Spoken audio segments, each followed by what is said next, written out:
présentation de toutsurlehockey.com. « 14 juin 2022, bienvenue dans ce nouvel épisode du TSLH Podcast. Pour cet épisode, on est avec Simon Servant et Pascal et moi-même, Mathieu, qui vont dresser aujourd'hui un mock draft.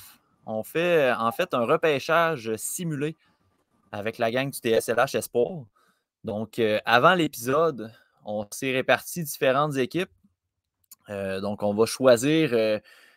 dépendamment de nos listes, dépendamment de l'analyse des besoins qu'on fait des formations, dépendamment des choix aussi des autres, on va faire vraiment un repêchage, une première ronde de repêchage pour la Ligue nationale de hockey.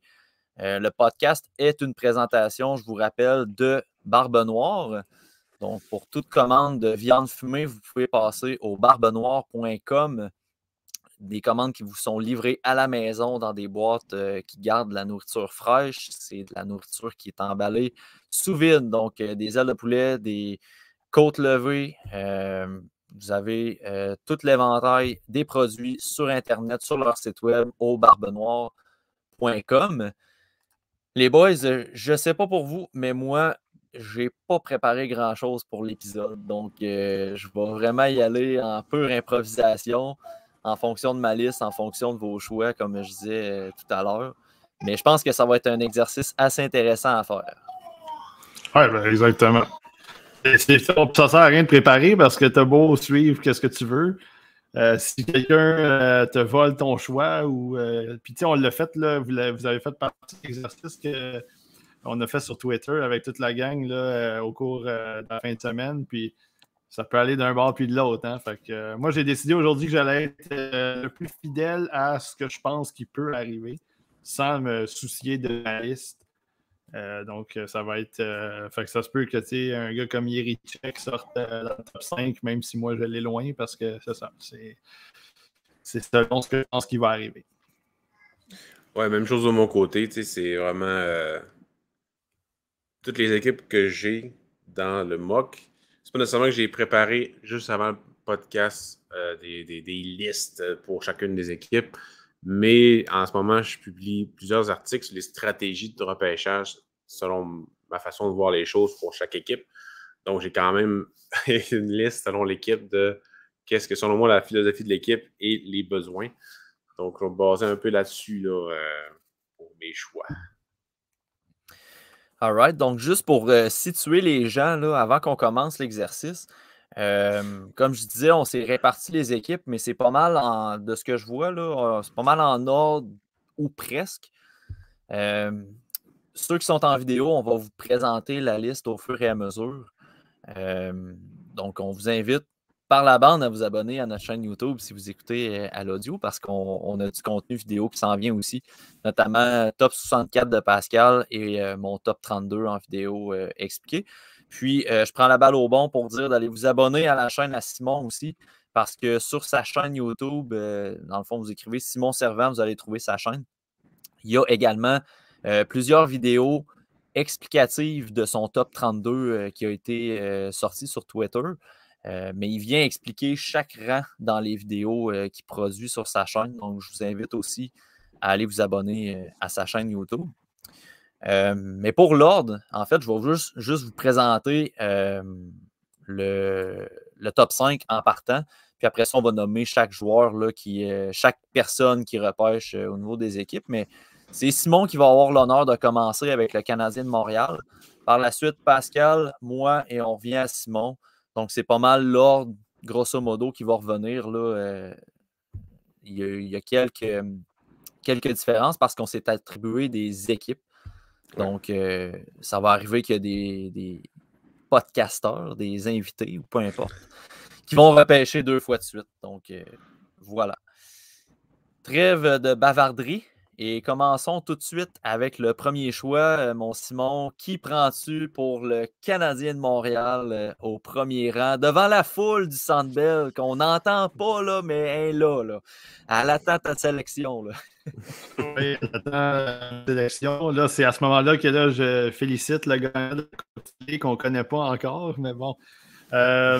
Écoute, premier choix au total, moi je pense que le Canadien va repêcher Shane Wright et c'est le joueur que moi je vais repêcher aussi pour cet exercice-là. Je pense qu'on ne va pas s'attarder 15 ans là-dessus. Je pense que Shane Wright, on l'a dit un peu pendant toute la saison, c'est le joueur qu'on voit avec peut-être le meilleur plancher, le joueur le plus complet au centre en tout cas. Donc, si tu peux faire un petit one-two punch avec Suzuki pour l'avenir pendant 10 ans, tu regardes les équipes gagnantes de la Coupe Stanley, c'est souvent ça qui arrive. C'est les 2 centres qui sont talentueux, peu importe qui se ressemblent ou non. Donc, je pense que Shane Wright, pour le Canadien, un petit 10 ans là, de centre stable, là, si on veut, à moins d'une catastrophe. Mais je pense que ça serait ça le choix. Pas qu'il n'y a pas d'autres bons choix aussi. C'est une discussion. Mais bref, pour l'exercice, je m'en tiens à Shane Wright. Je pense que ça aurait été assez unanime sur le TSLH podcast au niveau de Shane Wright. Puis, je pense qu'on en a beaucoup, beaucoup parlé dans les épisodes, notamment avec les gars de la relève, dans nos épisodes hebdomadaires. Donc, on pense que les gens qui écoutent connaissent un peu notre philosophie par rapport à ça. Mais immédiatement au 2e rang, je pense que ça commence à pas se corser, mais je suis curieux de savoir, Pascal, pour les Devils du New Jersey, DG Pascal Lapointe, il repêche. Pour les Devils, j'avais identifié comme besoin les ailes du physique. Puis peut-être en défensive à droite. Mais il est trop tôt pour prendre Jiricek ou Benemitz. Fait que j'y vais avec Juraj Slafkovský.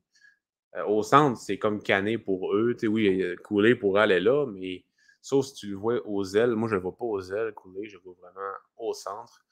Je pense qu'avec Slafkovský, ça amènerait vraiment une belle diversité dans l'équipe. Mercer, Hughes, Escher, Holtz. C'est toute une belle brigade à l'attaque pour vraiment longtemps. Là, il va falloir qu'ils règlent au niveau de leur défensive. Que, personnellement, je ne suis pas un fan de leur défensive. Nemeth ferait vraiment du bien. Donc, est-ce que DG Pascal Lapointe pourrait trade down? Je ne pense pas, vu qu'il y a Slafkovský. Mais voilà, je prends le Slovaque de 6 pieds 4. Je pense qu'avec un gars comme Jack Hughes dans l'alignement, aller repêcher un Logan Cooley, tu veux pas 2 centres pareils. Non, je niaise, là, mais... J'allais te ramasser. J'étais comme, what? Non. Mais non, je voyais où je m'en allais. Puis non, mais pour vrai. On n'a pas le temps là, pour ça. Ouais, c'est ça. Pourquoi t'échangerais Ishier ou Hughes, un autre pour pêcher Cooley? Non, je pense que c'est la score qui tu sauves dessus. Ouais, non, effectivement. Ben, ça aurait été mon choix aussi pour les Devils. Pour vrai, je pense que c'est un fit naturel au niveau de Slafkovský. J'ai vraiment rien à dire là-dessus. Exact.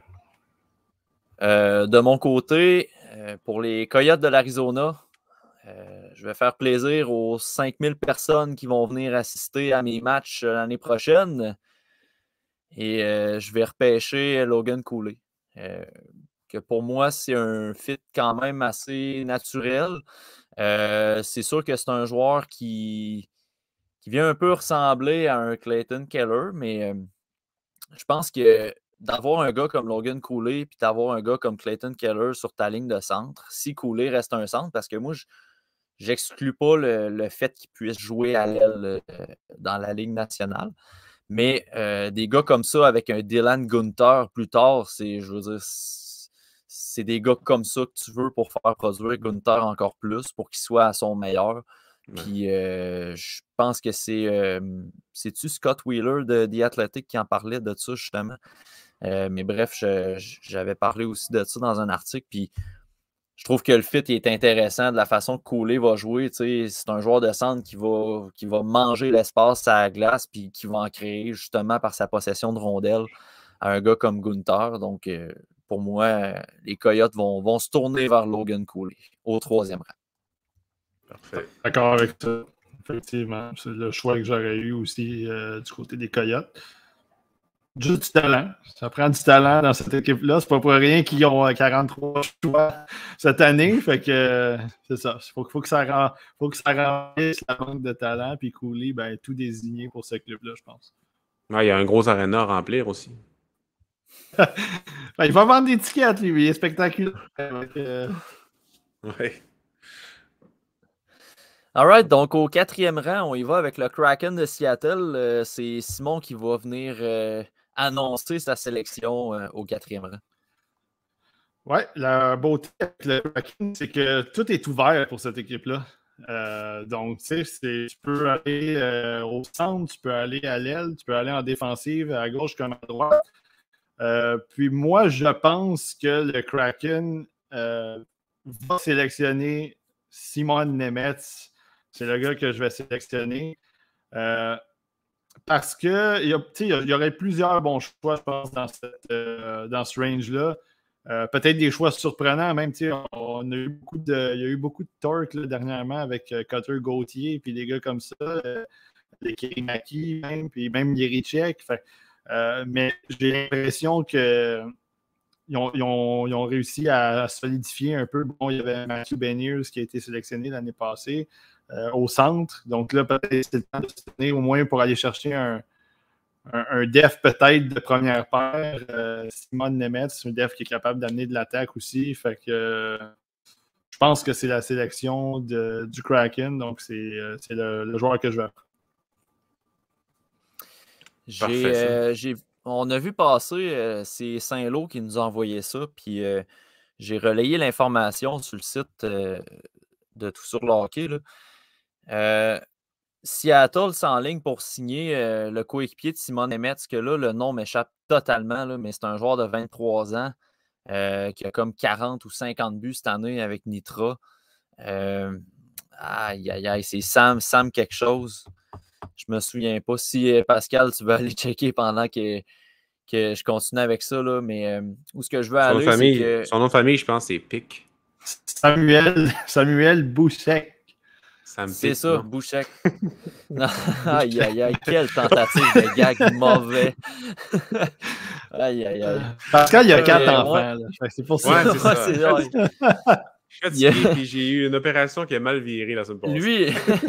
Lui, c'est dad joke, c'est exponentiel considérant sa situation familiale. Il a le droit à 4 fois plus que les autres. Mais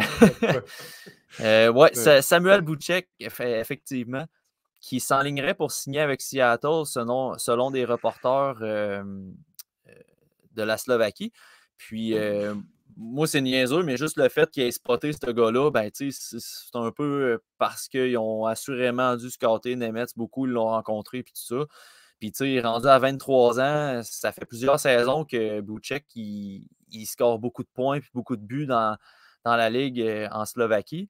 Puis, soudainement, cette année, il tombe dans le radar d'une équipe de la Ligue nationale. Là. Fait que, je pense que le Kraken et Simon Nemeth, c'est une connexion qui est difficile à oublier, là, à mon avis.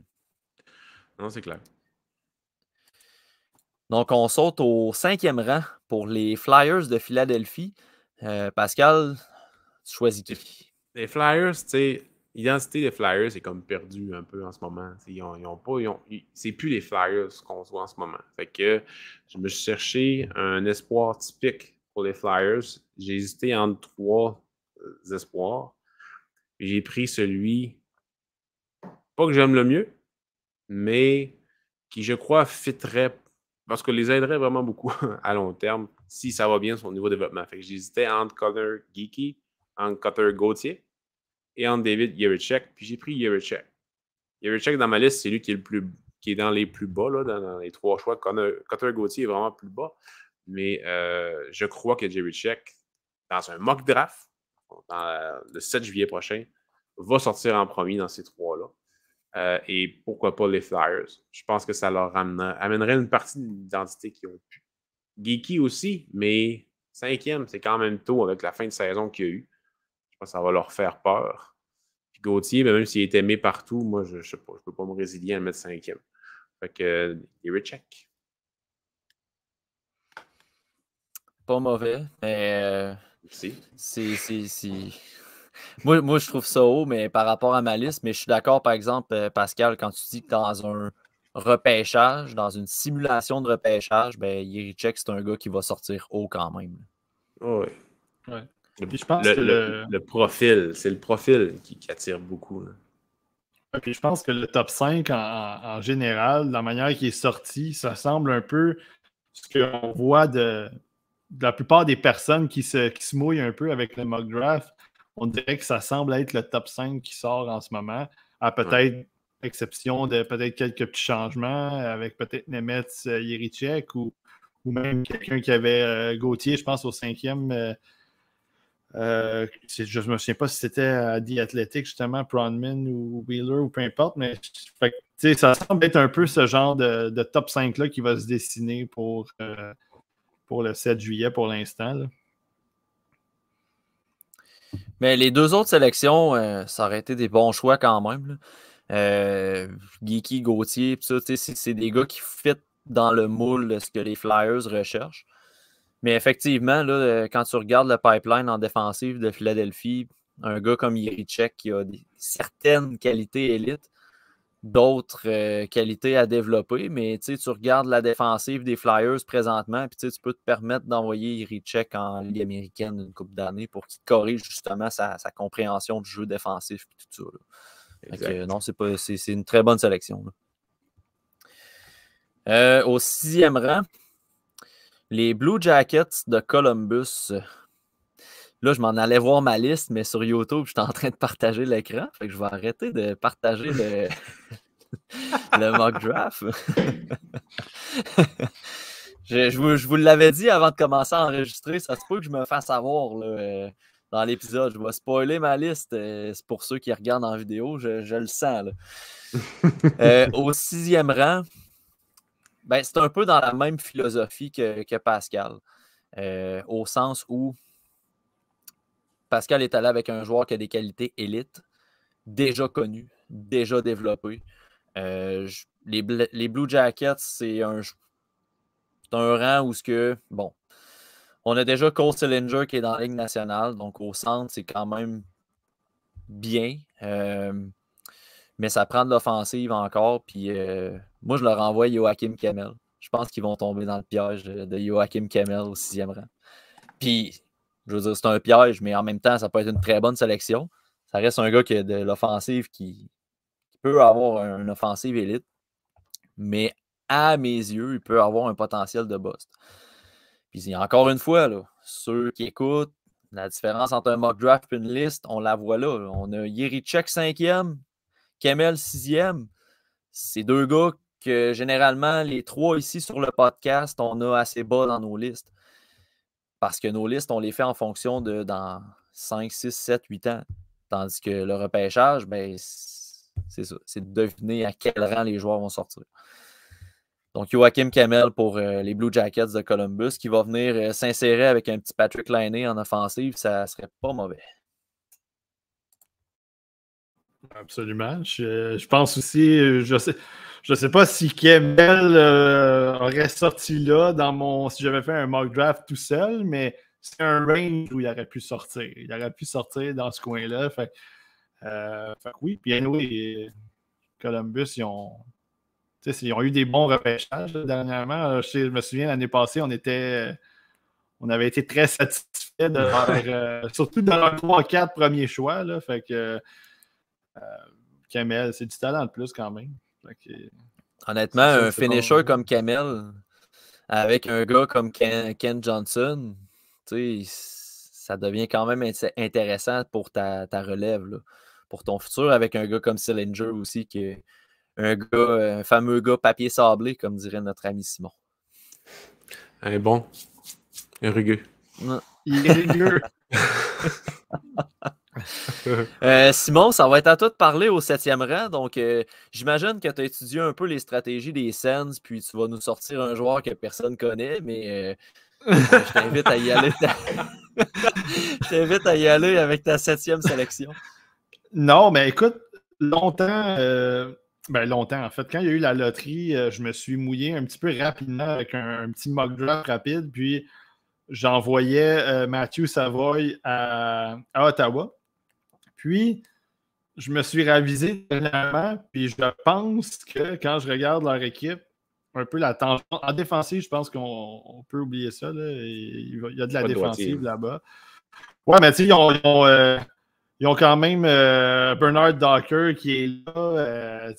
À def, à droite, il y a Thompson qui est là. Fait que, ils ont quand même à gauche, ils ont Sanderson, puis Sanderson, tellement que moi, j'étais tellement pas le plus grand fan de Sanderson, mais bon. Puis je leur ai donné Cutter Gauthier, moi. Style, premièrement, centre ou ailier, peu importe comment ils vont vouloir le développer. Apparemment, il va jouer au centre cette année dans la NCAA. Moi, je le pense, je le verrais plus à l'aile, personnellement, mettons, dans 5-10 ans. Je pense qu'il serait plus efficace à l'aile. Sauf que, en ayant cette polyvalence-là, en guillemets, si, mettons, tu décides de le faire jouer avec Tkachuk, mettons, ou quelque chose de ce genre-là, avec Batterson, mettons, centre de Tkachuk, Batterson, ou avec Norris, peu importe où tu veux le placer à l'aile, j'ai l'impression que c'est le genre de gars qui serait très intéressant à développer avec le package qu'ils ont en ce moment, avec le nombre d'espoirs de quand même premier plan qu'ils ont en ce moment, les Sénateurs. Donc, c'est le choix que je leur donne. Je pense qu'ils vont repêcher. Si c'est pas lui, peut-être Savoy, mais je pense que Gauthier, c'est dans le range. Il va sortir avec tout le trend-up qu'il y a en ce moment, tout le mojo qu'il a gagné depuis quelques semaines. Je le vois là. Parfait. Pascal, on saute à tes fameux Red Wings. Oui, mes fameux Red Wings. Donc, est-ce que tu nous sors un Suédois ou tu as décidé d'y aller ailleurs dans d'autres pays? Ils ont un biais envers la Suède. Là, tout le monde sait ça depuis bien longtemps. Ils aiment quand même pas mal aussi la USHL là, aux États-Unis. Ce qui manque en ce moment, c'est que Yzerman, il ne repêche pas nécessairement avec les besoins, mais je pense que lui aussi, comme Kent Hughes a dit dans son entrevue, il y a des tiers, dans le fond, si il y a tel joueur, puis ils évaluent un peu semblable, mais il va y aller avec le besoin, dans le fond. Et Cossa, mettons, avec d'autres joueurs l'année passée, il a pris Cossa. Là, cette année, c'est le centre qu'il faudrait vraiment qu'il travaille. Là, à ce point-ci, j'allais mettre Gauthier, mais là, tu viens de me le prendre. Donc, à mes yeux, c'est sûr que Laker Maki, je l'ai haut dans ma liste. Je pense qu'ils vont l'avoir haut aussi. Mais il est petit. Nazar aussi serait intéressant pour eux. Même s'il est petit, il ne joue pas nécessairement de sa grandeur. Il y a Casper, que ça pourrait être du champ gauche, mais je suis allé avec Geeky. Je vais y aller avec Geeky, le gros centre de l'Ouest, qui peut jouer un peu tous les rôles. Je pense qu'il viendrait vraiment bien appuyer des gars offensifs comme ils ont. J'ai hâte de voir Elmer Soderblom l'année prochaine. Soderblom, en tout cas, bref, peu importe comment on le dit. Là. Elmer, qu'on va l'appeler. Dans leur équipe, je pense pas que ça va être une vedette offensive, là, mais le package avec Geeky et Sider dans la même équipe, je pense que ça pourrait être quand même pas pire pour eux autres. Puis Cossa aussi, qui est quasiment un bully devant de son net. Fait que, ouais, j'y vais avec Geeky. Je serais allé avec Gauthier s'il n'était pas parti. Parce que je pense que c'est le genre d'équipe qui pourrait le mettre au centre puis le développer vraiment convenablement. Parce que c'est vraiment un joueur que je pense qu'il faut développer. Même affaire avec Geeky. Puis je pense que Détroit serait vraiment des bonnes cibles pour eux. All right. J'étais vraiment sûr que tu allais y aller avec le Kerimaki, moi, par exemple. Fait que, je te le laisse pour le 9. Ça me satisfait beaucoup, hein, parce oui, j'espère. Avec Buffalo, là, parce que le prochain choix à faire, c'est Buffalo, les Sabres. qui ont ajouté Peyton Krebs à leur bassin d'espoir qui contenait déjà des gars comme Dylan Cousins, Jack Quinn, Peterka. En défensive, tu as Dahlin, tu as Power. Moi, en défensive, j'irais plus ou moins là. De toute façon, on dirait que je trouve que leur positionnement dans le repêchage favoriserait plus une sélection à l'attaque. Ben oui. C'est pour ça que je leur donne les Kerimaki dans leur pipeline. Rendu là, prends le meilleur joueur disponible puis il part avec. C'est le bon choix. C'est le choix facile, effectivement. C'est le choix facile, puis à mes yeux, il y a beaucoup de talent là, dans ma liste. Au final, il est quand même assez haut. Là.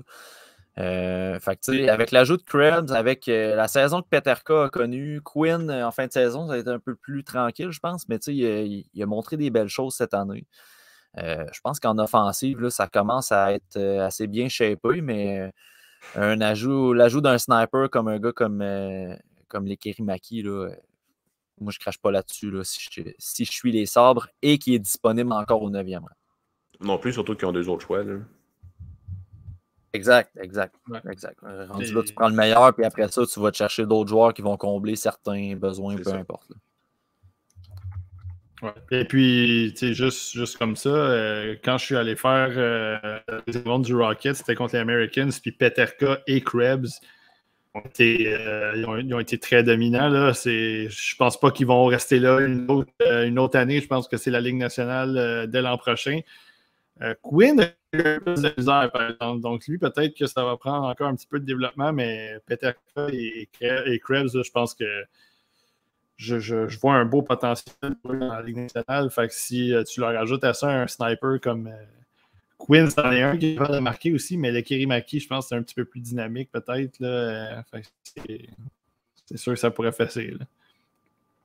Peut-être un petit peu plus d'intelligence aussi. Puis, Quinn, je pense que ça a été plus. C'est pas un joueur que j'ai suivi beaucoup cette année, mais j'ai l'impression que sa constance, c'est peut-être plus ça qui est à travailler. Fait que, oui, un sniper, souvent, ces joueurs-là vont être des gars de séquence. Est-ce que Quinn, c'est ça? Mais j'ai pas cette même impression-là avec le Kerimaki qui peut fournir de quoi de plus sur le jeu là, que des simples tirs et des simples buts. Fait que, je pense que le Kerimaki est peut-être moins sujet à être juste un gars de séquence versus Quinn, mettons. Ouais. All right. Donc, au 10e rang, on a les Ducks d'Anaheim, puis c'est Simon qui est en charge de cette sélection-là. Je suis curieux de savoir qui tu envoies avec les Ducks parce qu'ils ont quand même un pas pire pipeline, puis ils sont dans une situation un peu bizarre. Là. On entend comme la reconstruction, mais on est comme pas sûr parce qu'on a encore Gibson, puis je suis curieux de voir. Ben écoute, moi, les Ducks, je trouve qu'ils ont une équipe, comme tu dis déjà, le pipeline est assez. C'est très. L'éventail d'espoir, il est assez complet. Tu sais, au centre, tu as McTavish qui est là. Ils ont repêché Colangelo. Puis là, ensuite de ça, tu as Zigus qui est au centre, qui est déjà là. Lundestrom aussi, qui n'est pas vieux, qui est là. Puis ensuite de ça, aux ailes aussi, ils ont repêché Jacob Perreault. Puis en défensive, tu te ramasses avec Draisaitl, pas Draisaitl, mais Drysdale qui est là. C'est sûr qu'il prendrait Draisaitl aussi. Il hésiterait pas. Drysdale qui est là, que moi j'étais un grand fan. Puis on Zellweger qui est là aussi, qui a été repêché, qui va arriver peut-être bientôt. Fait que je trouvais que c'est wide de leur côté. Puis avec des joueurs de talent comme ça, j'ai décidé de leur donner Matthew Savoy. Parce que je pense qu'à 30 ans, là, là, on y va avec selon ce qu'on a eu comme choix. Je ne sais pas si Savoy va être encore disponible à ce rang-là, mais côté talent, côté explosion, le potentiel explosif, s'il peut jouer à l'aile, mettons, avec un gars comme Zegras, c'est sûr que ça pourrait fesser dans le dash, là, comme on dit. Fait que, à ce rang-là, c'est lui que je leur donnerais, même s'il y a peut-être d'autres choix, même en défensive, il y a des gars intéressants, des Korchinski, des Mitukov, des gars comme ça, mais je pense qu'au 10e rang, je vais leur donner Savoy juste parce que c'est ça. Je pense que si tu veux relancer l'attaque, tu veux faire une reconstruction d'attaque, Savoy, c'en est un qui s'insère bien.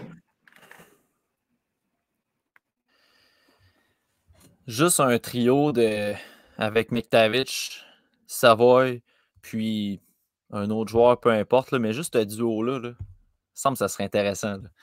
Là. Ça serait assez violent. Au niveau des tirs au filet, là, le gardien de but sentirait le Robert pas mal après une game, je pense. Donne-leur Perrault en plus, l'autre bord. Mettons. Ouais. Ça va voler, là. Avec Tossier Griff, Terry qui joue sur le premier trio, mettons. Ah, ils vont être intéressants à surveiller les Ducks à cause de ce pipeline-là qui est vraiment. Puis ça a l'air des gars, ça a l'air vraiment axé sur l'attaque aussi, leur pipeline. Il y a juste Lundestrom qui est un peu plus genre centre défensif, là, mais les gars qui ont, c'est vraiment des gars de.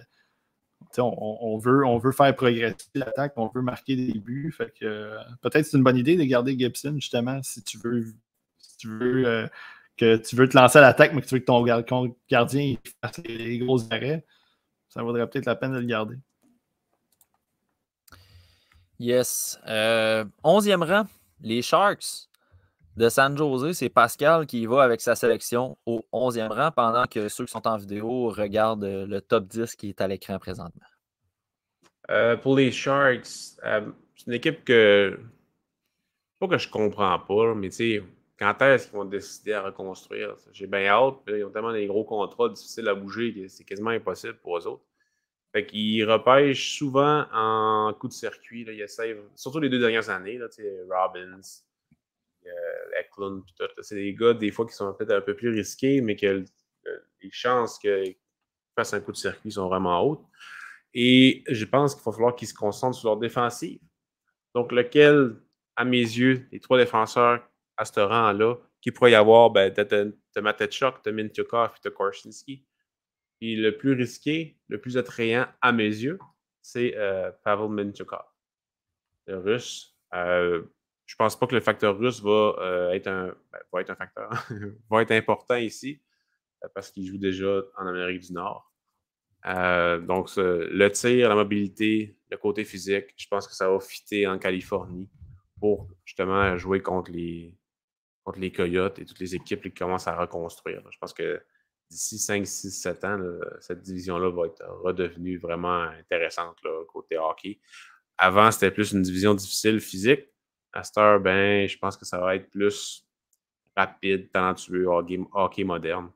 Donc, pour contrer ça un peu, je leur ai donné un défenseur qui rentre un peu dans le moule. Ouais, j'étais un petit peu déçu que tu m'aies volé ma sélection, mais écoute, c'est pas plus grave que ça. Je vais passer au prochain joueur que je voyais au 12e rang. Pour revenir aux Sharks, pour vrai, ils ont besoin de tout. Là. C'est simple. Là. Fait que, comme tu dis, je pense qu'ils vont y aller avec ce qu'il y a de mieux, puis le meilleur potentiel disponible, le meilleur joueur disponible. Puis Mintyukov, ça en fait partie. Moi, c'est lui que j'aurais pris avec Columbus pour mon prochain choix. Donc, il va falloir que je regarde dans ma liste qui je vais aller chercher à la place. Parce qu'au 12e rang, j'y vais avec les Blue Jackets de Columbus, qui ont un pipeline intéressant quand même. Là, j'en parlais tantôt, là, je leur envoyais Kemel. Fait que, en offensive, on rajoute un joueur qui a un potentiel, qui peut se développer en quelque chose de vraiment excellent. Avec un certain risque quand même, là, selon mon évaluation. Tous les noms qu'on a nommés tantôt, là, les Sillinger, Johnson, tantôt, je n'ai pas nommé Marchenko, mais Kirill Marchenko s'en vient aussi en Amérique du Nord, donc c'est un joueur qui va rentrer probablement dans l'alignement l'année prochaine en offensive. En défense, on a ajouté Bokvis contre Seth Jones récemment. Il y a Zach Werenski. Moi, je pense que leurs besoins, là, puis en plus, il y a un joueur qui est avec un excellent potentiel qui est disponible. Je vais leur donner Kevin Korchinski, défenseur de Seattle, qui... c'est ça, j'aurais pris Mintyukov avant, mais tu sais, Korchinski, là, Mintyukov, à mon avis, là, c'est deux défenseurs qui peuvent très bien rentrer dans une discussion dans un tiers. Korchinski, c'est beaucoup d'offensive, mais défensivement aussi, je le trouve très bon. Là, bon sens d'anticipation aussi pour contrer le porteur en offensive.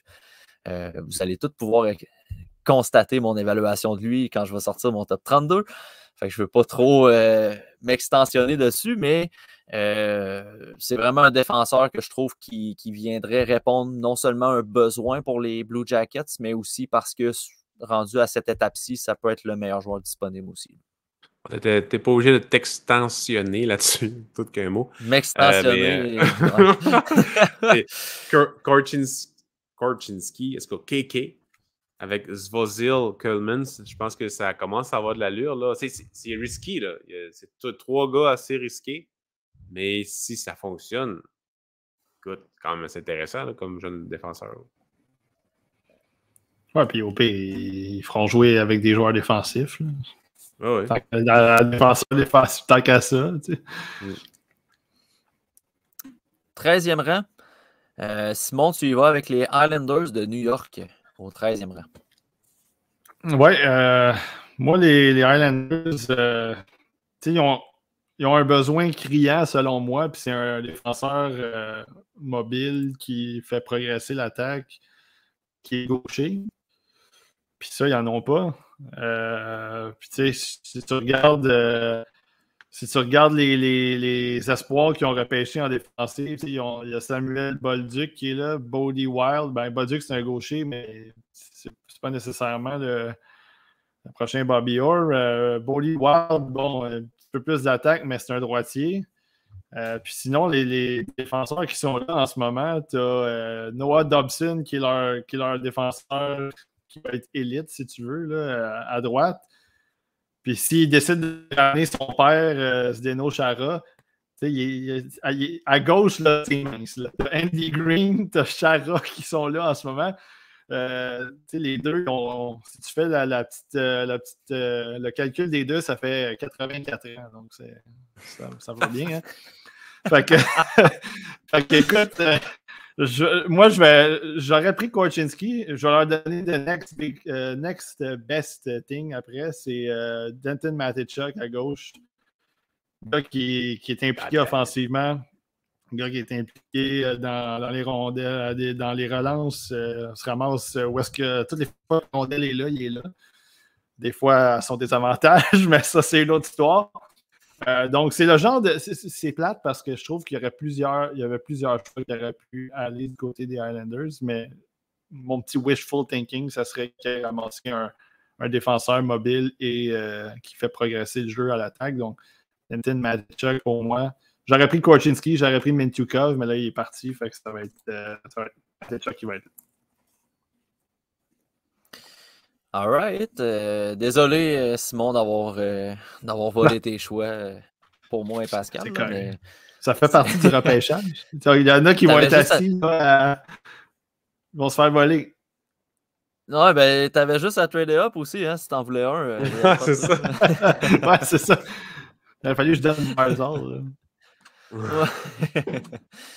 14e rang, les Jets de Winnipeg. Pascal, qui tu nous envoies à Winnipeg?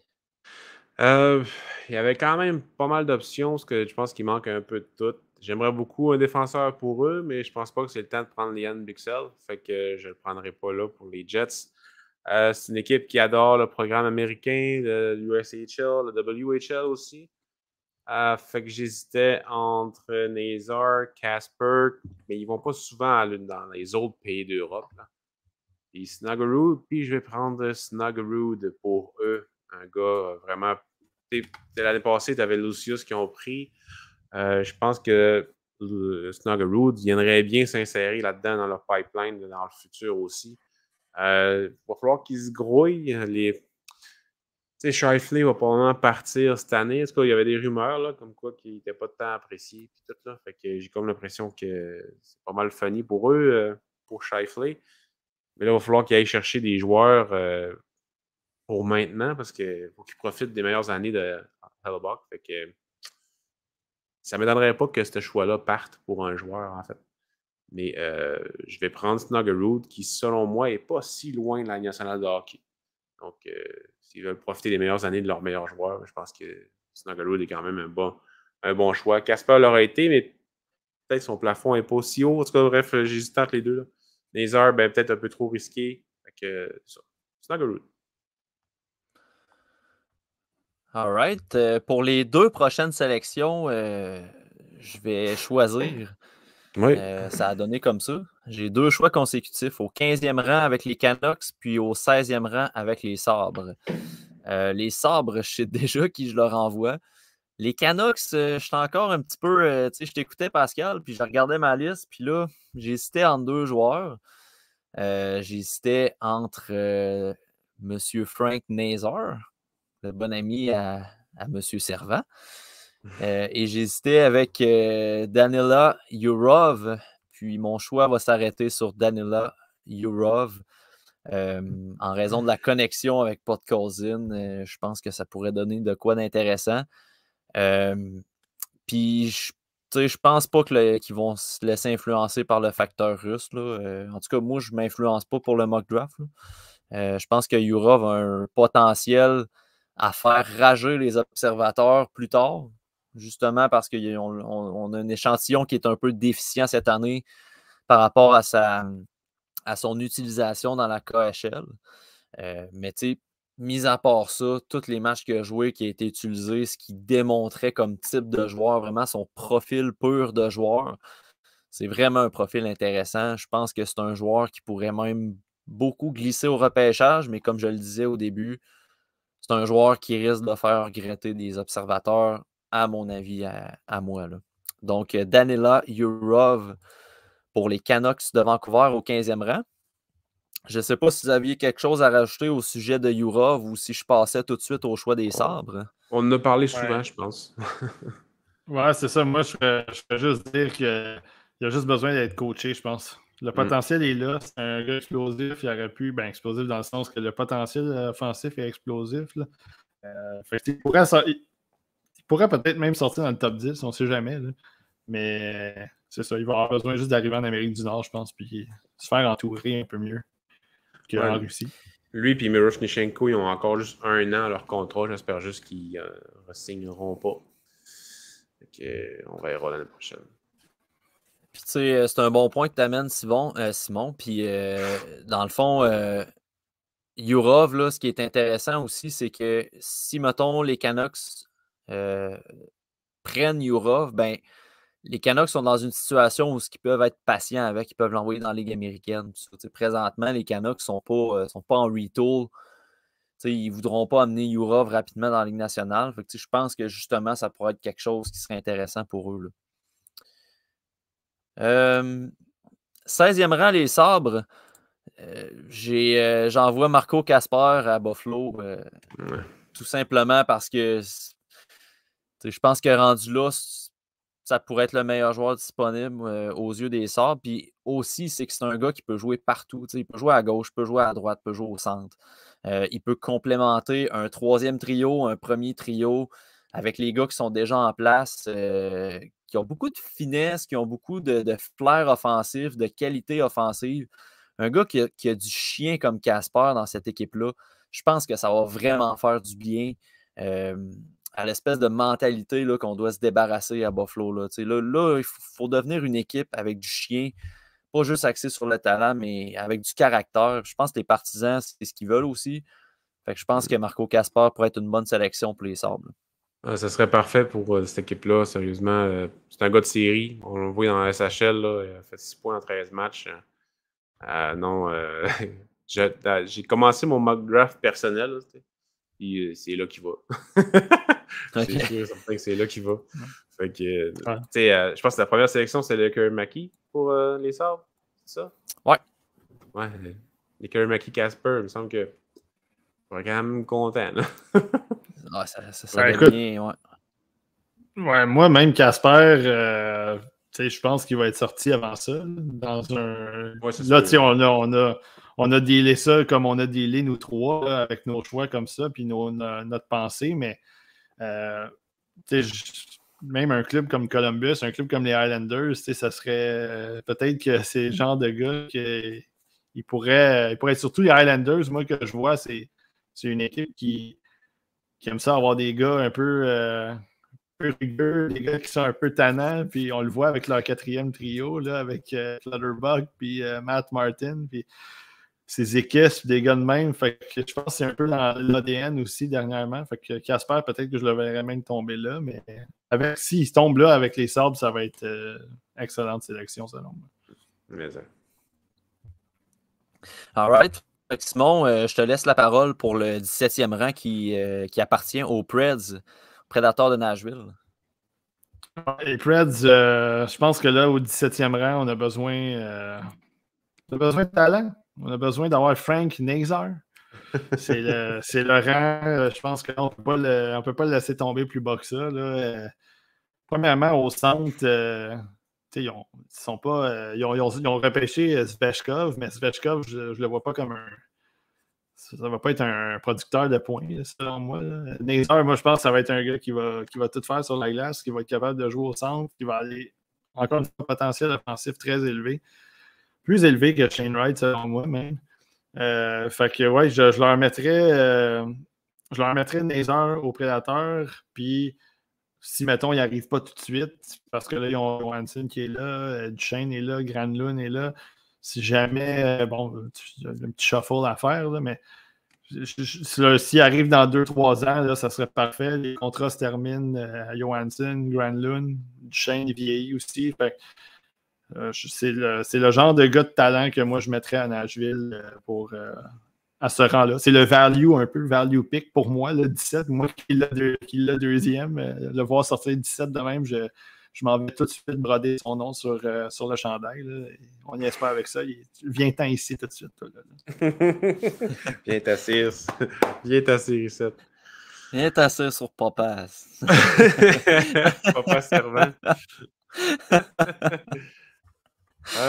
Moi, les Stars. C'est mon fils spirituel. Ouais, c'est ça. En tout cas. Les Stars Dallas, ils ont besoin de tout. Vraiment de tout, là, les Stars. Repêchent souvent dans la OHL et en Suède. Pour la OHL, il n'y a pas grand personne cette année. Là, il y aurait Owen Beck peut-être, mais je ne prendrais pas Owen Beck ou David. Pas de Goyette, là, je ne prendrais pas Goyette. Fait que je suis allé vers la Suède. Lequel Suédois en ce moment est qui a le plus de grit, parce que je pense que Dallas, c'est une équipe qui joue quand même gros. Hein? C'est ça. Dans le coéquipier. C'est pas un gars qui a beaucoup de grit, là. C'est pas un power forward, mais de la Suède cette année, c'est un des gars qui est physique quand même, qui joue dans un coin en avant du net, qui n'a pas peur, il est très intelligent. Donc, il va avec Liam Ögren. Et je pense qu'il fitterait quand même bien avec Dallas. Il n'est pas si loin que ça de la nationale de hockey.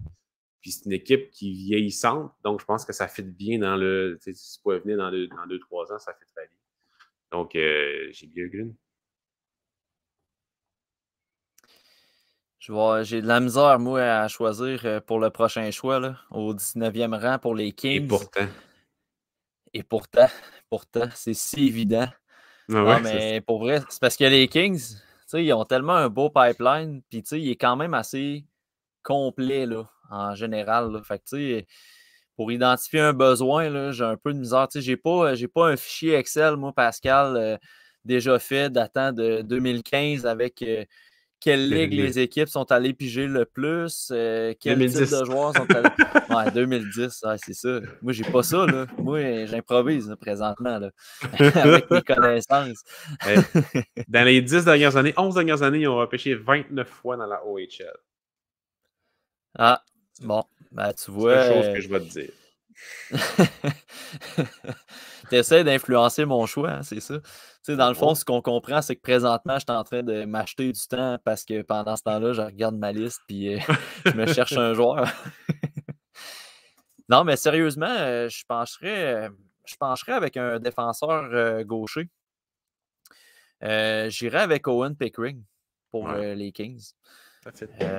L'année passée, ils ont repêché Brent Clark. Je pense qu'en offensive, ils ont des joueurs qui sont dans la Ligue américaine. Puis ça va bientôt pousser pour monter dans le show. Tu as Quentin Byfield au centre, Dano, Kopitar, c'est là pour un bout. Fait que, il faut commencer à penser là, défensive. On a commencé l'année passée avec Clark. Ils ont Jordan Spence aussi. Je suis sûr que j'en oublie là, parce que j'y vais vite, mais ils ont Dursey.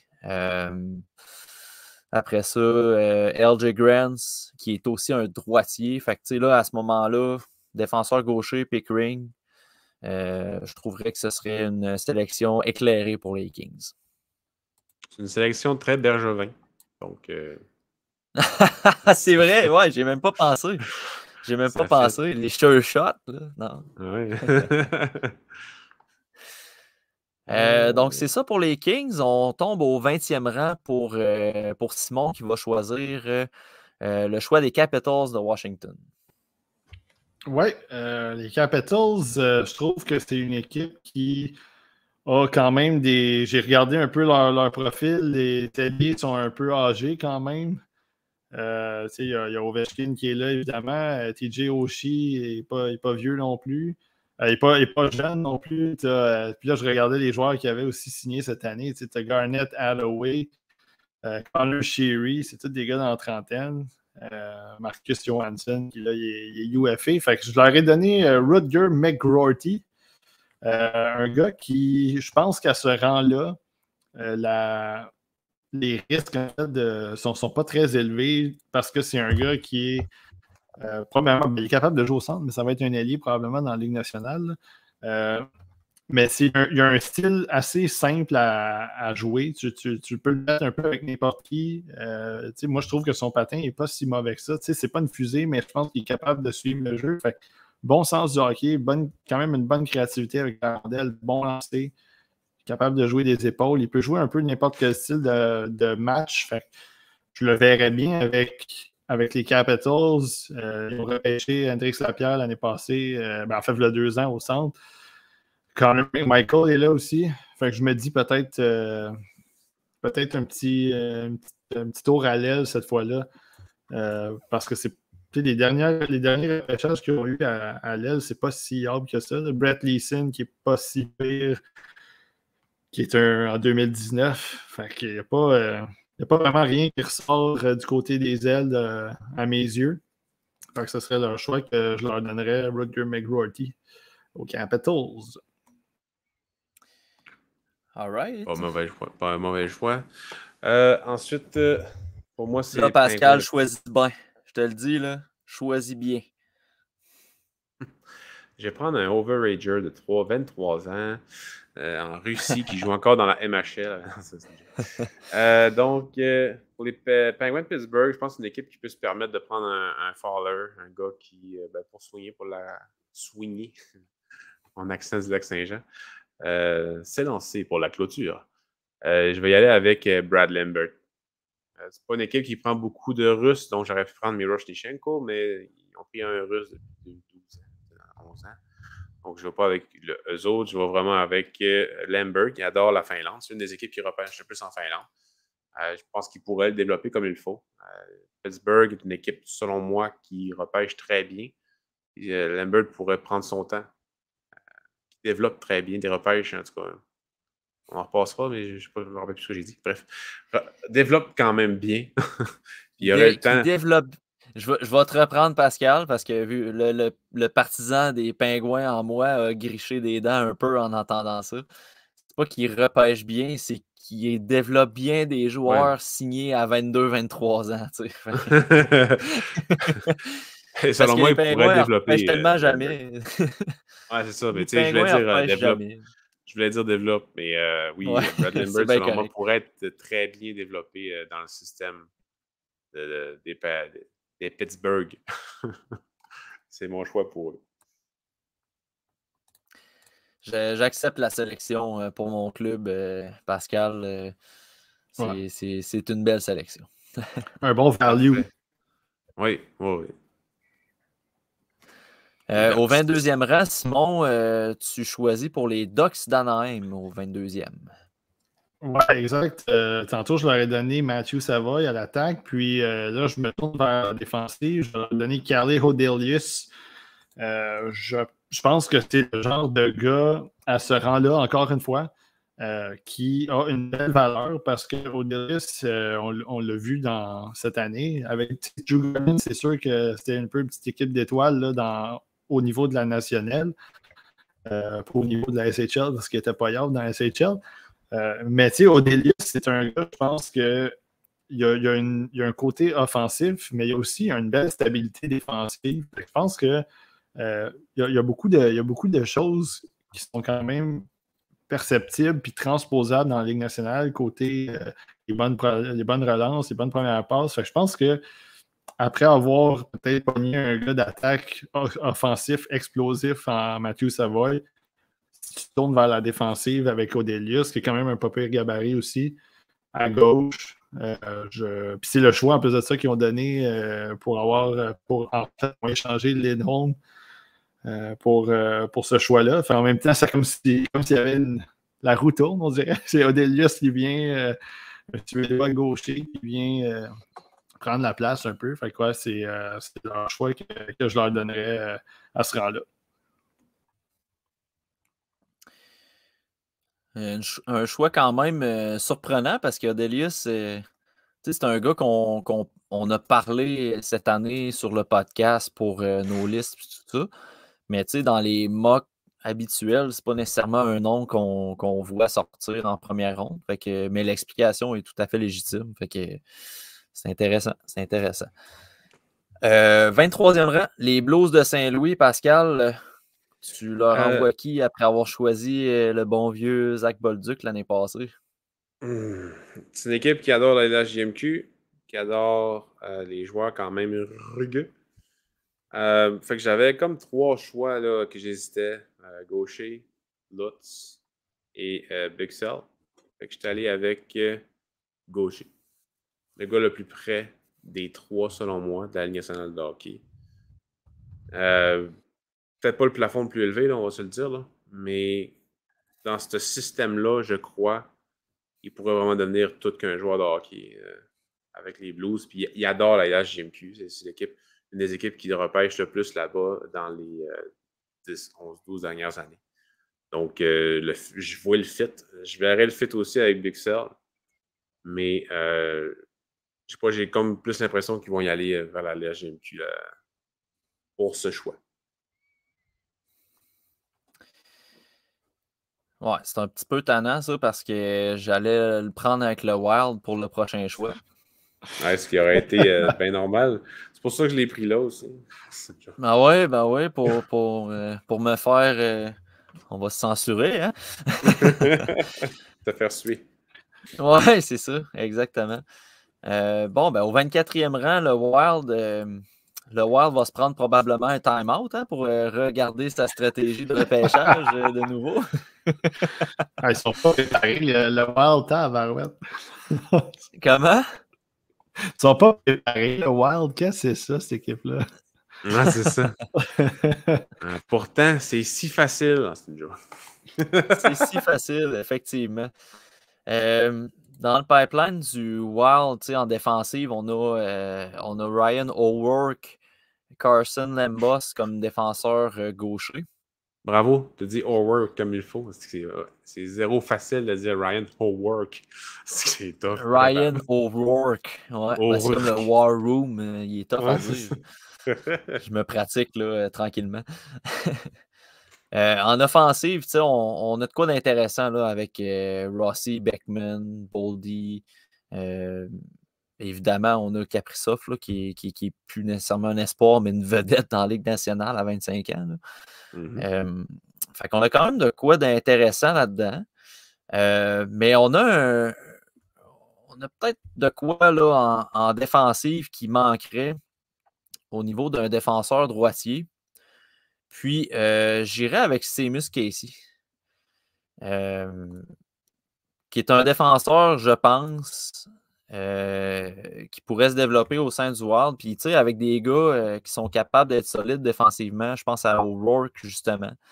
Casey, un bon puck mover. Je pense que ça pourrait être intéressant pour le Wild d'aller chercher ça.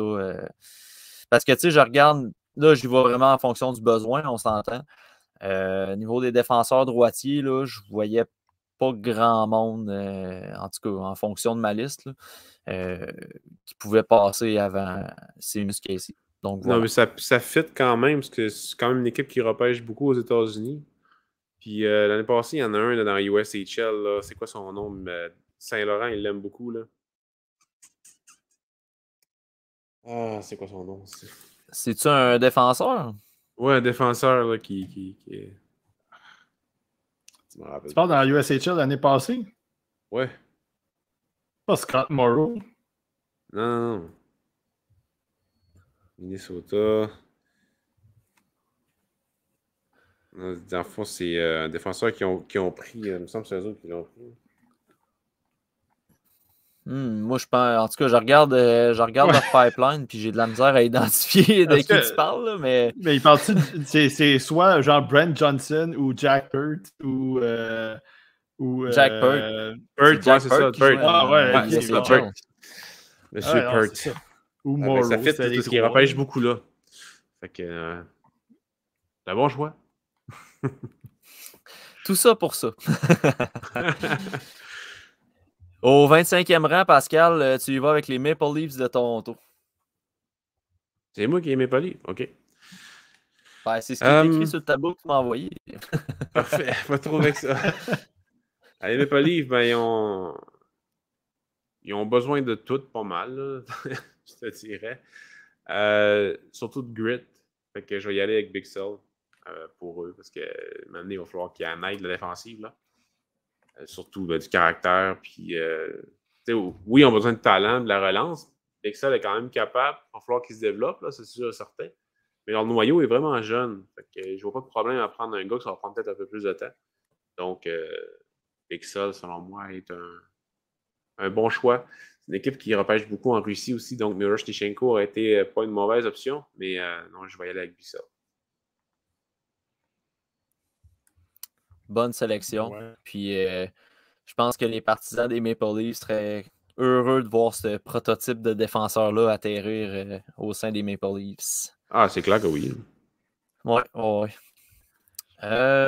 26e rang. Un autre choix du Canadien de Montréal pour notre cher Simon. Ouais. Puis là, je suis déchiré vraiment parce que là, je me demande est-ce que j'y vais d'un choix plus safe ou là, étant donné qu'il est encore disponible, est-ce que je le prends tout de suite? Puis là, ça a l'air un peu d'être du wishful thinking. Là. Encore une fois, je vais leur donner Miroshnichenko. Oh oui. Même si je pense pas que le Canadien va repêcher en première ronde. Si jamais il y a à être repêché, je pense que ça serait peut-être plus le choix 33, mettons. Si jamais c'était. Mais là, en ce moment, étant donné qu'on fait le mock draft, puis là, tu sais, j'hésitais, peut-être, je me suis dit, est-ce que tu prends un choix un peu plus safe au Winbeck? Est-ce que tu prends un peu plus comme, mettons, Yeri Kulich, même chose, comme des gars qui sont quand même un peu plus, qui ont l'air d'avoir une projection quand même facile. Mais là, étant donné que tu as eu un bon centre au début, ça vaut la peine de viser la clôture. Fait que je viserai la clôture avec Miroshnichenko. S'il est bien développé, je pense que ça peut être un marqueur de 35-40 buts dans la Ligue nationale. Et ça, tu ne craches jamais là-dessus. Fait que je pense que, ouais, j'irai avec Miro. Je serais, en tant que partisan des Canadiens de Montréal, le 7 juillet, vers environ 10 heures, je serais vraiment content. C'était ça la sélection, là. Sérieusement. Ben, le lendemain matin, le 33e choix, vers 11h10, je serais vraiment content aussi. Parce que je pense que c'est le fait que, puis on en a parlé aussi dans avec d'autres choix, des équipes qui avaient deux choix. Des fois, tu sais, ton deuxième choix, tu peux y aller un petit peu plus risqué, entre guillemets. Tu peux essayer de viser un peu plus la clôture. Puis, dans le cas du Canadien, un gars comme ça, un marqueur de but, des fois, quand ça tombe ses genoux, tu n'as pas le choix de le prendre. Caulfield, c'était un peu ça. Fait que je pense que est-ce qu'il va être encore disponible au 25, au 26? Ça, c'est ça. Ça reste déterminé. Mais s'il est là, moi, j'y penserais sérieusement si j'étais Kent Hughes puis Martin Lapointe puis toute cette gang. Ouais, moi aussi, il y a les Capitals, les Predators, Toronto, qui pourraient peut-être. Les Blues aussi, tu sais, ils ont quand même une historique avec les Russes, mais qui risquent de le prendre. Mais s'ils droppent ce gars-là, parce que si t'as Wright ou Cooley ou Slavkovski, t'ajoutes Miroshnichenko, c'est 2 gars top 6. Ah, mais. Un potentiel, tu sais, fait que. Mais s'ils peignent Slavkovski à ce rang-là, je les verrais plus prendre un choix safe au centre. Peut-être un gaucher s'il est encore là. Au Winbeck, il était disponible, ça serait peut-être un gars comme ça. Fait que j'ai l'impression, parce que le fait que tu aies un centre pendant 10-15 ans avec Wright, je trouve que ça te permet d'être plus risqué un peu. Puis, tu sais, moi, personnellement, mettons, là, avec les choix, là, tu sais, Kulich puis Lotz, ce serait deux autres bons choix aussi, mais Miro, tu sais, c'est vraiment la clôture, là, fait que je suis très content avec ton choix. Je pense qu'il y en a plusieurs qui seraient contents le soir du repêchage, là, de ce qu'on peut lire sur les réseaux sociaux. Je pense qu'au 26e rang, un gars comme Miroshnichenko qui glisse là, je ne serais pas surpris qu'on entende son nom dans les estrades. Là. En tout cas, en fonction de ce qu'on lit, c'est réseaux sociaux. Mais il y aurait sûrement du monde pas content. Ça, c'est sûr certain. Ça va être ça, peu importe c'est qui vont prendre. Fait que... Mais sais-tu quoi, Pascal? Peu importe le nom du joueur qui va être annoncé, même au premier rang, il y a du monde qui sera pas content. Fait que rendu là, ça sera ça. C'est ça. On va être là pour démystifier les sélections puis de présenter le développement des joueurs à travers leur progression année après année, parce que c'est à ça qu'on sert le TSLH Espoir. C'est ça. C'est à suivre les sélections puis à présenter comment les joueurs se développent. Fait que, selon nous. Peu importe le nom, on va être là pour le présenter. Il n'y a pas de trouble. 27e et 28e rang, je choisis 2 fois de suite. J'ai pas trop intervenu là, dans votre discussion sur Miro parce que je suis pas mal en accord avec ce que vous mentionnez. Fait que j'ai préparé mes choix dans le fond. 27e rang avec les Coyotes, ben moi j'envoie Jiri Kulich là-bas. Je pense qu'à ce moment-là, c'est le meilleur joueur qui me reste là, disponible. Pas en fonction de ma liste. Pas en fonction de ma liste, mais je pense que, mettons, si je me fais une tête de dirigeant des Coyotes en fonction des listes ou peu importe, et surtout le fait que Kulich est quand même proche de jouer dans la Ligue nationale, là, je pense. Puis c'est un gars, tu sais, t'as un Logan Cooley que tu as repêché au 3e rang. Après ça, tu as un Dylan Gunther aussi qui s'en vient. Je pense qu'un gars comme Jiri Kulich, qui est un peu plus, je vais prendre l'expression à Simon, mais un petit peu plus papier sablé, mais tu sais, qui peut aussi remplir des tâches différentes que remplir le net, feeder ses coéquipiers. C'est un gars qui pratique un très bel échec avant. C'est un gars que tu peux installer sur n'importe quelle chaise dans un alignement, puis il va se démarquer. Fait que je pense que ce type de joueur-là ferait du bien au pipeline, en fait, des Coyotes de l'Arizona. J'y vais avec le 28e rang pour les Sabres de Buffalo. Les Sabres que au 10e rang, si je ne me trompe pas. Non, c'est pas vrai, pas 10e. 9e rang. Je leur envoyais Lekerimaki. Au 16e rang, je leur envoyais Casper. Là, on a les Krebs, Peterka, on les a nommés en offensive. En défensive, tu as Power, Dallin, que c'est 2 corps arrière, des bonnes pièces, des gars qui sont très bons défensivement, qui peuvent être physiques aussi, des corps arrière de power play, mais je trouve que ça manque de puck moving un peu, de talent élite au niveau de la passe, au niveau de la relance, au niveau un petit peu de flash, de talent pur, simple. Lane Hudson s'en va au Sabre de Buffalo, messieurs.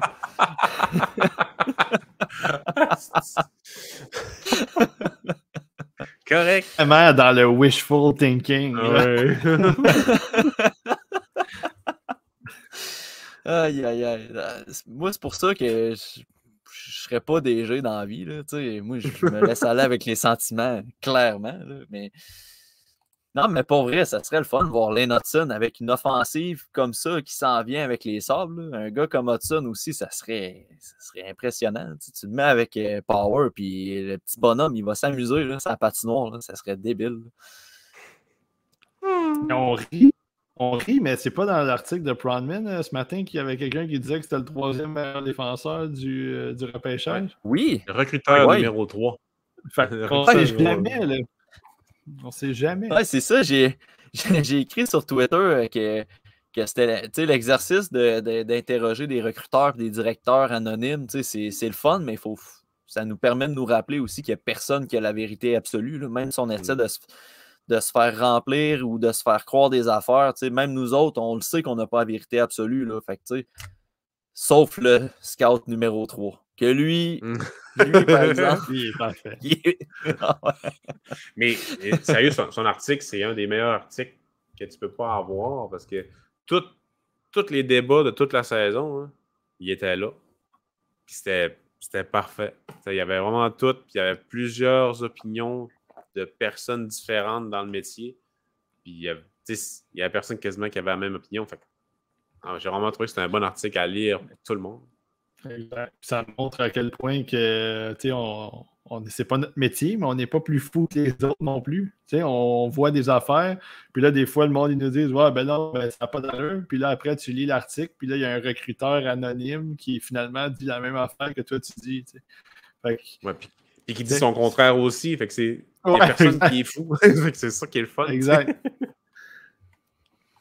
Puis tu as des recruteurs qui disent comme sensiblement la même affaire, puis à un moment donné, tu as un DG qui s'en vient dire complètement l'inverse, parce que probablement que lui, il a une vision différente des recruteurs ou qui cible des besoins que les recruteurs n'ont peut-être pas ciblés non plus. Fait que en tout cas, je vous le suggère. Ceux qui sont abonnés à The Athletic, l'article de Corey Pronman, c'est vraiment intéressant à lire. Là, pour vous pouvez aller sur Twitter ou sur leur site, là, il est accessible. C'est vraiment intéressant comme exercice. Juste pour cet article-là, ça vaut la peine de s'abonner, je pense. Peut-être qu'un jour, le TSLH Espoir va être capable de faire des articles comme ça. On le sait pas. Ben oui. On a le temps, c'est ça. Ouais, c'est ça. On a vraiment le temps d'abord. On pourrait en faire pour des ligues. On va en faire pour des ligues simulées. Ça va être moins compliqué. Ouais. Déjà qu'on reçoit beaucoup de questions là-dessus, là, ça ne sera pas terminé. Là. Non. Non, c'est ça. Mais non, on prend tout le temps quand même de répondre. Ça nous fait plaisir de répondre. 29e rang, on a les Oilers d'Edmonton. Simon, c'est qui ta sélection pour ce rang-là? Ouais, écoute, moi, les Oilers d'Edmonton, ça va peut-être vous surprendre, mais je leur donne Ryan Chesley. Et voilà, Pascal qui est. Et voilà, tu vu comment je t'ai aidé à 1000 pions? Je veux juste être sûr, Simon, parce que je remplis la liste en même temps. Tu as bien dit Ryan Chesley? C'est ça? J'ai bien dit Ryan Chesley. Ok, c'est bon. Je voulais juste être sûr. Ouais, c'est ça, parce que venant de moi, c'est surprenant. Là, moi qui l'a très, très bas, là, je suis allé en fin de deuxième ronde. Mais oui, je pense que au-delà de ce que moi je vois de Ryan Chesley, j'ai l'impression que c'est un défenseur qui, avec un peu de maturité, avec un peu d'expérience, il va quand même être capable de diminuer un peu ses revirements, d'être plus patient avec la rondelle, peut-être un peu plus de confiance. Parce que, en fait, c'est pas la confiance, c'est un mauvais terme, parce qu'il y a beaucoup de confiance, mais c'est ça le problème. Des fois, il y en a trop, et ça met beaucoup de revirements. Puis je pense que du côté des Oilers, à droite, ils ont Bouchard que moi je trouve qu'il est très bon. Là. Il a fait du bon travail cette année. Mais ils n'ont pas. Ça a vraiment été. Ils ont repêché Broberg à gauche. Puis ensuite de ça, Nurse qui est là. Mais sinon, à droite, je trouve que c'est quand même assez faible. Puis ils ont des vétérans, là, Barry, Cody Ceci, des gars comme ça. Moi, je leur donnerais ce choix-là. Je pense que c'est un gars qui est capable d'amener de l'attaque, capable de impliqués quand même physiquement. Je pense qu'il y a un besoin pour eux à droite. Encore une fois, est-ce qu'on repêche pour les besoins? Bon, ça, c'est une autre discussion, mais pour les biens de l'exercice qu'on a en ce moment, c'est le joueur que je leur donnerais. C'est le joueur que j'aurais donné aux Jets juste après. Ils ont besoin de défenseurs, puis je pense qu'ils rentraient bien dans leur profil. Fait que je vais y aller avec... J'hésite entre deux gars qui ont joué dans la SJMQ. Je vais y aller avec Luneau. Tristan Luneau pour les Jets. C'est pas nécessairement une équipe qui repêche beaucoup dans la SJMQ. Mais à ce rang-là, s'ils cherchent un défenseur droitier, parce que je pense que leur défensive mérite un peu d'amour, là. Je pense que ça pourrait être un gars intéressant pour eux d'aller chercher. Un gars intelligent qui est quand même une bonne relance. Ça n'a pas super bien été, mais je sais que c'est un gars super travaillant. Donc, ça pourrait fitter aussi haut dans le repêchage, même si dans nos listes, on l'a baissé quasiment toute la saison. Mais je pense qu'au repêchage, il pourrait quand même sortir haut. Il y a eu une bonne saison l'année passée. Bref, pour les Jets, c'est lui que je vais prendre. Pour le Lightning, je vais y aller avec un gars qui a manqué quasiment toute la saison. Donc, ils peuvent se le permettre, eux autres, le Lightning. Ils peuvent se permettre de viser la clôture. Donc, je vais prendre Lotz, l'Allemand. Gros bonhomme rapide, beaucoup de talent. Mais c'est ça, il a manqué pas mal de saisons, de bout de la saison. Donc, je pense que ça pourrait être très intéressant pour eux de le prendre là, dans leur pipeline pour le futur. Tu me laisses quelques joueurs, puis j'ai l'ingrate tâche de repêcher 32e et dernier de notre exercice mock draft. Simon, j'ai commencé ta vidéo de top 32, puis en fait, j'ai écouté l'intro, puis tu mentionnais à quel point le 32e, c'est le choix le plus difficile à faire parce qu'on pense tout le temps qu'il y a une énorme marge, mais en fait, c'est juste une différence d'un choix, là. Je suis un peu de ton avis là-dessus, puis là, c'est plate, c'est moi qui finis avec le dernier choix de notre exercice, puis je regarde ma liste, j'ai tellement de joueurs que j'enverrai avec les Coyotes, là, pour vrai, là, je ne sais même plus sur qui arrêter. Pourtant. Un gars comme Tristan Luneau, ça aurait été un choix que j'aurais envoyé avec les Coyotes, pour vrai. Je trouve ça plate un peu que tu l'aies pris. Un gars comme Yann Bixel aussi, j'aurais aimé ça de l'avoir disponible pour les Coyotes. C'est le genre de gars qui aurait pu grandement aider le pipeline des Coyotes, mais c'est tous des gars qui sont déjà pris. Fait que je vais juste y aller en fonction de ce que je pense que c'est le meilleur joueur disponible et qu'on n'a pas nommé encore. Puis rendu là, ben, si c'est un asset futur pour une transaction, ben, ce sera ça. Et c'est Isaac Howard. Je vais conclure notre exercice avec lui. Howard qui va venir s'insérer dans la sélection des Coyotes cette année avec Logan Cooley et Jiri Kulich, que je leur ai envoyé dans notre mock draft, dans notre repêchage simulé. Puis Howard, le tableau. Ouais, je vais le montrer du moment que je l'ai inscrit, mais c'est ça, Howard, c'est un gars que j'ai beaucoup haut dans ma liste, mais je suis conscient que c'est un gars qui pourrait chuter fin première ronde là, sans problème, puis je comprendrais pourquoi, mais je pense que l'équipe qui va le sélectionner le jour du repêchage va avoir une très bonne sélection avec lui, là. Isaac Howard, c'est un gars qui peut générer beaucoup d'offensives. Il y a quand même des points d'interrogation sur est-ce qu'il va atteindre ce plafond-là qu'on y voit. Ça, c'est la grosse question dans son cas. Si le board va comme ça, puis le Canadien choisit 33e, puis mettons que Howard sera disponible, ça demeure un très bon pick. Là. Même Beck, on n'a pas sorti Beck, on n'a pas sorti Oslund, Goyette, Delbel Belouz, Furcus, Trikozov, Lamoureux, Avlid. Il y a quand même des très bons choix encore. Là. Dumais, c'est une blague. Fait que, vous autres, pour le Canadien, mettons, là, 33e, qui vous prenez avec le board comme ça? Là? Mettons. Avec le board de même, je pense que si tu mettons, tu prends les choix que moi j'ai donnés, c'est Wright puis Miroshnichenko. Moi, un gars comme Noah Warren, c'est un choix je détesterais pas non plus à ce rang-là. Même si, c'est ça, c'est pas un gars qui est très flashy. Mais si tu veux aller chercher un défenseur, ça peut être un gars intéressant. À la limite, moi, je regarde ma liste en ce moment, puis un gars comme... ben, c'est sûr que Beck, mais là, ça fait quand même beaucoup d'attaquants, peut-être pour les 3 premiers choix. Là. Mettons que tu veux varier, mais l'amoureux, moi, je l'ai plus bas, mais Salomonson, moi, Salomonson, je le déteste pas tant que ça non plus. Il est juste en dehors de ma première ronde. Ça dépend vraiment de ce que tu veux viser. Si eux, ils décident d'aller viser encore une clôture, ben, tu sais, Sam Rinzel qui est là. C'est ça. Il y a une couple de choix qui sont intéressants.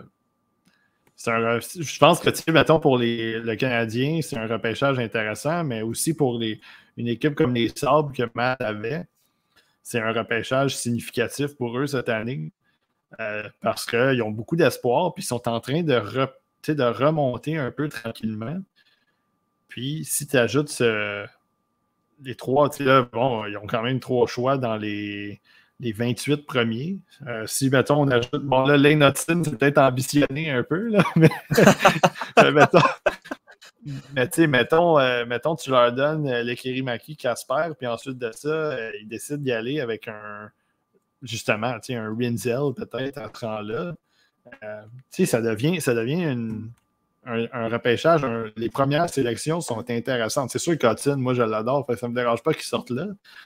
Mais c'est des repêchages qui sont importants pour ces équipes-là. Coyote, même chose, ils ont beaucoup de choix. Canadiens, c'est ça. C'est que les 3 premiers choix qu'ils vont avoir, je pense que ça va être important d'avoir une bonne stratégie après Wright. Parce que moi, je pense que tu ne peux pas passer par-dessus Wright. Puis ensuite de ça, c'est vraiment cibler qu'est-ce que tu veux. Tu veux-tu viser des clôtures? Tu veux-tu aller reacher pour des potentiels? Est-ce que s'il y a des joueurs qui glissent, c'est ça? Ou tu veux-tu t'avancer? Je sais que Pascal, tu en as parlé beaucoup d'avancer. Puis d'aller chercher peut-être un gars comme Kasper, justement, qui est 17e, mettons, sur notre liste en ce moment. Ou 16e, en fait, excuse-moi, là, je me suis mélangé avec le côté de DSL. mais bref, c'est ça. Voilà. Non, c'est correct, c'est plus moi qui étais...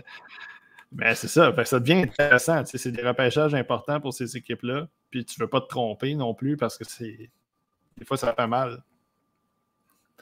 Pour vrai, on rit, là, puis oui, c'était émotif un peu là, d'envoyer Hudson à Buffalo, là. Mais quand je regarde l'année passée, Owen Power, choix assez safe, assez unanime au premier rang. Après ça, ils sont quand même allés chercher Isaac Rosen au 14e rang. Là. Fait que, Buffalo, là, honnêtement, s'ils ne changent pas leur stratégie de repêchage, une fois qu'ils ont leur choix comme plus sécure, là, ça pourrait viser pour la clôture. Là. Fait qu'Hudson, c'est pas si fou que ça, là, je vous le dis. C'est pas si fou que ça. Moi, c'est plus comme je disais, c'est que la clôture, peut-être s'ils veulent viser la clôture, peut-être qu'ils vont viser à droite à la place. Parce que vu qu'ils ont Power et ils ont Dallin, peut-être qu'ils vont dire on va aller ramasser le circuit à droite, peut-être un Rinzel, justement. Mais c'est ça, ou l'amoureux, ou peu importe, c'est Warren, des gars de même, mais tu sais, Hudson, moi je pense sérieusement qu'Hudson, il va sortir entre, mettons, 35 et 47, 8, là, mettons la mi-deuxième ronde. Là, fait, si on fait les calculs, 33, ouais, moi je le verrais, mettons, entre 35 et 48, 9, je pense qu'il y a un léger qui va tenter sa chance là-dessus. Puis ouais, ça comme serait, un peu Barron, ça n'est pas aussi. Là. Ouais. Sean Barron, ouais, c'est dans les mêmes genres de coups de cœur aussi pour moi, pour ma part cette année. Mais si je reviens à ta question initiale, Pascal, pour le CH, avec le board présentement, là, comme qui est, là, Simon a donné Wright puis Miroshnichenko au CH, que je pense que ces 2 joueurs, ben Wright, c'est sans équivoque. Là. Il va jouer dans les nationales, là, on s'entend. Miroshnichenko, je pense qu'il a le potentiel d'être un top 6, mais je pense surtout que ça va être un joueur de la Ligue nationale. Fait que, je considère ça quand même comme des choix safe, mais en même temps, Miro, c'est moins safe à cause de son état de santé. Mais si on regarde le profil de joueur, c'est une sélection, à mon sens, qui est safe. Moi, au 33e rang, avec le board que là, je ne suis pas gêné d'aller chercher Noah Ostlund, qui peut avoir quand même un potentiel assez intéressant. Mais je m'avance pas pour le prendre. Puis considérant le board présentement, Ostlund est encore disponible au 33, ben moi, je sauterais dessus. Moi, il y aurait Goyette, Delbel Belouz ou bien l'amoureux que je pourrais prendre sans problème. Là, si j'étais le Canadien, l'amoureux, je le prendrais plus tard, mais ces deux gars-là, aucune misère à les prendre. Beck, mais ça vient un peu comme jouer avec Wright. Là, c'est comme un peu trop pareil. Ostlund, je l'aime bien. Il va à l'aile. Ouais, c'est ça. Ostlund va probablement finir à l'aile. On en a parlé souvent. Tout comme Goyette, peut-être éventuellement, mais j'irais plus avec Goyette dans le système. Dans le système des Canadiens, je pense qu'il fait très plus. Et voilà. All right. Donc, exercice fort intéressant à faire. Merci les boys d'avoir participé. Merci à Pascal pour l'idée. C'est pas mal lui qui a amené l'idée puis qui a monté l'Excel puis tout ça. Là, donc, merci bien gros. Gros travail. Gros travail. Ouais, c'est ça. À venir sur le TSLH podcast, on va avoir les explications du top 32 à Simon qu'on va mettre à l'audio sur notre podcast pour la version vidéo avec les séquences de joueurs, séquences vidéo des joueurs, tout ça, vous pouvez aller sur sa chaîne YouTube. On va avoir mon top 32 vidéo et audio qui va être disponible sur nos plateformes. Top 64 de Pascal qui va être disponible audio et vidéo également pour le TSLH podcast seulement. Puis, on va avoir également notre War Room qui va s'en venir avant le repêchage, en fait.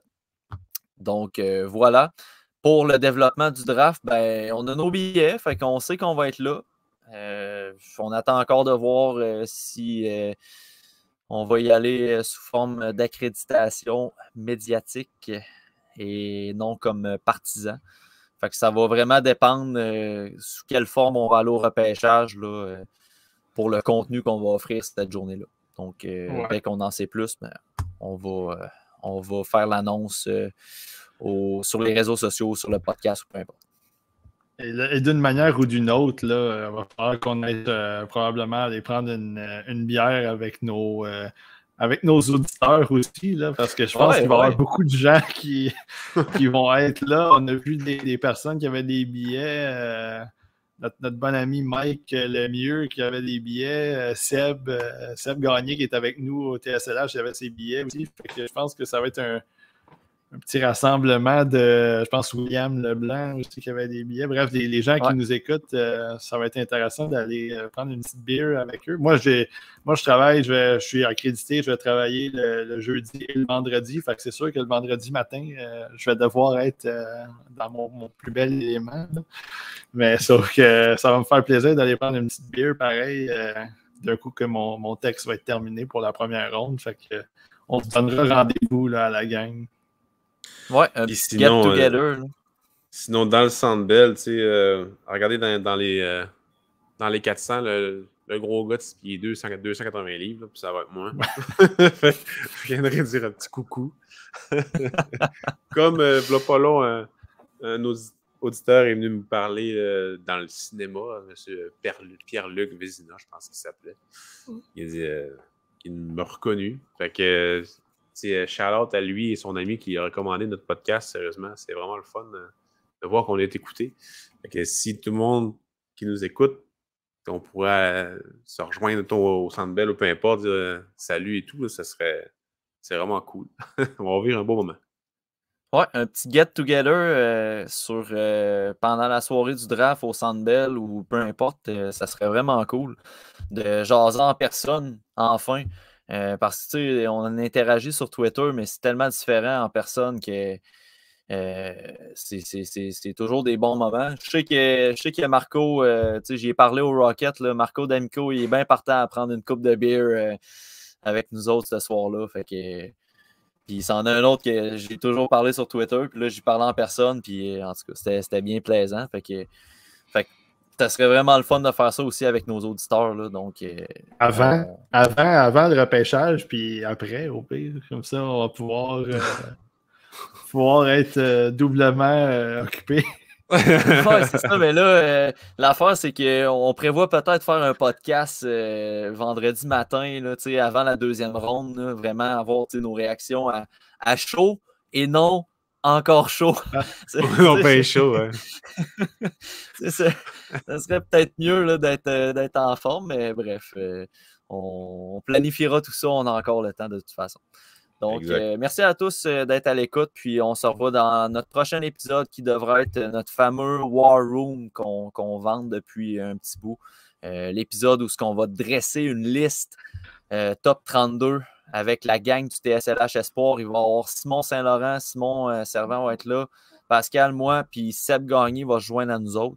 Fait qu'on va être les 5 à essayer de ranker les joueurs, de classer les joueurs en liste. Puis en fait, on va être 4 à essayer de calmer Simon Saint-Laurent. C'est vraiment ça c'est vraiment ça qu'on va faire. All right, donc au prochain épisode, War Room, manquez pas ça. Merci à tous.